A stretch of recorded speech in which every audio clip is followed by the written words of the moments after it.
오한수가 나한테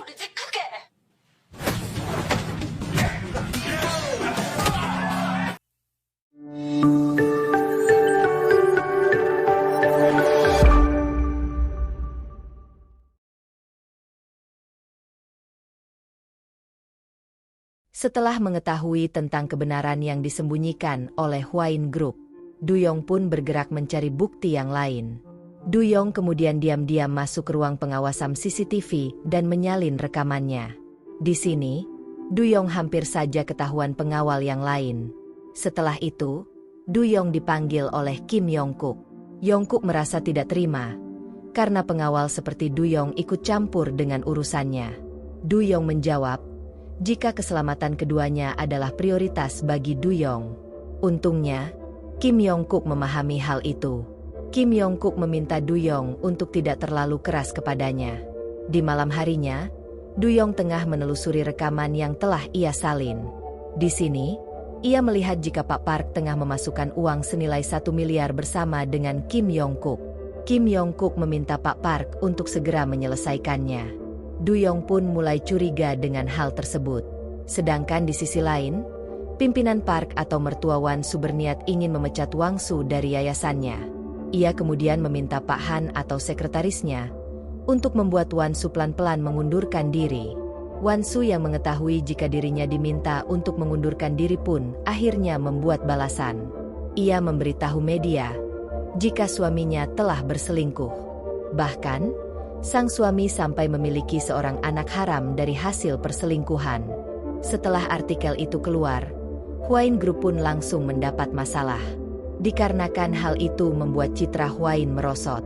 Jang Tra dan ibunya pun ketakutan, karena ia tidak berani keluar rumah. Semua orang telah mengetahui jika selingkuhan suami Wan-so adalah Jang Tra. Sementara itu, mertua Wan-su langsung membuat rapat darurat. Dikarenakan berita tersebut telah menjadikan 5 saham anak perusahaan Hwain Group anjlok. Dan saat ini, semua media tengah bersimpati kepada Wan-su. Wan-su kemudian merencanakan untuk membuat konferensi pers. Sang mertua yang mengetahui hal itu berusaha menahan Wan-su dengan menghadirkan seorang menteri. Namun, Wan-su diam-diam pergi dengan dibantu Du-yong. Saat di konferensi pers, Wan-su mengatakan jika anak itu bukanlah anak haram hasil perselingkuhan suaminya, melainkan anak dari ayah mertuanya atau adik iparnya. Semua orang pun terkejut mendengar hal itu, terutama mertuanya dan juga Jang Tra sendiri. Saat sampai di rumah, mertua Wan-su jelas memarahi Wan-su karena tindakannya. Namun menurut Wan-su, hanya itulah satu-satunya cara terbaiknya. Mertuanya justru menghina Wan-su dan mengatakan jika ia telah salah memilih menantu. Ia ingin Wan-su segera keluar dari Hwain Group dan tidak menyusahkan dirinya. Namun sayang, Wan-su telah lama berkecimpung di Hwain Group, sehingga semua orang mengetahui jika Wan-su lah titik penting di Hwain Group. Bahkan, jika mertuanya tetap memaksakan dirinya untuk mengundurkan diri, ia akan memberitahu seluruh dunia terkait rahasia besar yang ada di Hwain Group. Ia ingin ibu mertuanya lah yang tidak ikut campur dengan urusannya. Karena sebentar lagi, Wan-su ingin mengembangkan yayasannya ke tahap internasional dan mengelola keuangan dengan transparan. Wan-su tidak ingin lagi mencuci uang milik ibu mertuanya. Beberapa hari kemudian, Jang Tra dan putranya datang ke istana Hwain serta akan tinggal di Hwain. Dikarenakan saat ini, status Junhye bukan lagi sebagai anak Yong-kuk, melainkan anak tiri pimpinan Park. Di sini, Wan-su pun menunjukkan kamar gundik Jang Tra dan putranya. Awalnya, Jang Tra tidak tahu apa itu arti gundik. Sampai saat ia bertanya kepada ibunya dan mengetahui jika gundik adalah seorang selingkuhan yang melahirkan anak haram. Jang Tra pun kesal setelah mengetahui hal itu. Wan-su kemudian meminta Jang Tra untuk tidak menampakkan diri, karena posisinya saat ini adalah seorang gundik. Malam harinya, Wan-su melampiaskan rasa kesalnya dengan berlari. Di sini, ia ditemani oleh Du-yong. Du-yong pun menanyakan alasan Wan-su, yang sampai dengan saat ini berusaha melindungi sesuatu, sampai-sampai ia harus tersakiti seperti sekarang. Wan-su kemudian bercerita, di saat setelah anaknya meninggal dan sebelum ayah mertuanya meninggal. sang ayah mertua sempat berbicara berdua dengan Wan-su. Ayahnya meminta Wan-su untuk tidak bercerai dengan Yongkook. Meski ayahnya juga tahu jika Wan-su sangat ingin bercerai. Dikarenakan sang ayah ingin Wan-su menjaga yayasan yang telah ia bangun, ayah mertuanya tidak ingin jika yayasan tersebut justru disalahgunakan oleh istri dan anaknya. Kemudian, Du-yong mengatakan, jika pimpinan Hwain Group atau ayah mertua Wan-su tidak meninggal di istana Hwain, melainkan meninggal di tempat lain. Dan saat ini, Du-yong memiliki buktinya.